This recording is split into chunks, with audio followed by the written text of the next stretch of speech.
તો વાત કરીએ ખેરાલુની તો ખેરાલુના મારુનડા જે માતા મંદિરનો છઠ્ઠો પાટોત્સવ યોજાયો, જ્યાં કોંગ્રેસના અગ્રણી મુકેશભાઈ દેસાઈ પણ જોડાયા। ત્યારે ચૌધરી સમાજના યુવા આગેવાનો ગરબે ઘૂમ્યા, જ્યાં જયરામગીરી બાપુએ દર્શન કરી પૂજા વિધિમાં હાજરી આપી।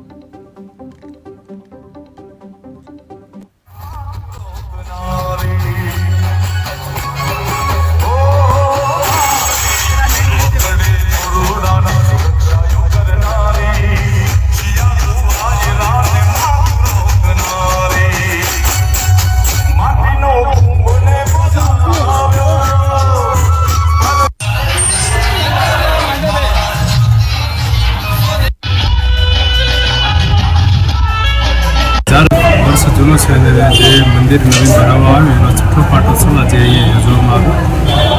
વડનાથ મંદિરના સેવક ભરતભાઈ દેસાઈ દ્વારા આ કાર્યક્રમ સંપૂર્ણ સૌજન્ય આજે બનેલા છે।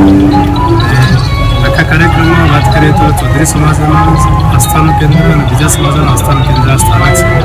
આજે ચૌધરી સમાજ દ્વારા ખૂબ સરસ મજાનું આયોજન થયું છે અને ચર્ચા વિચારણા સમાજના શિક્ષા માટે, સમાજના કલ્યાણ માટે અને સમાજની પ્રગતિ માટે અને એકબીજા પ્રત્યે પરસ્પર સારો ભાવ થાય એના માટે એક સરસ મજાનું સંમેલનનું પણ આયોજન કરવામાં આવેલું હતું। ધર્મસભા પણ રાખવામાં આવેલ હતી। અનેક કાર્યક્રમો આજે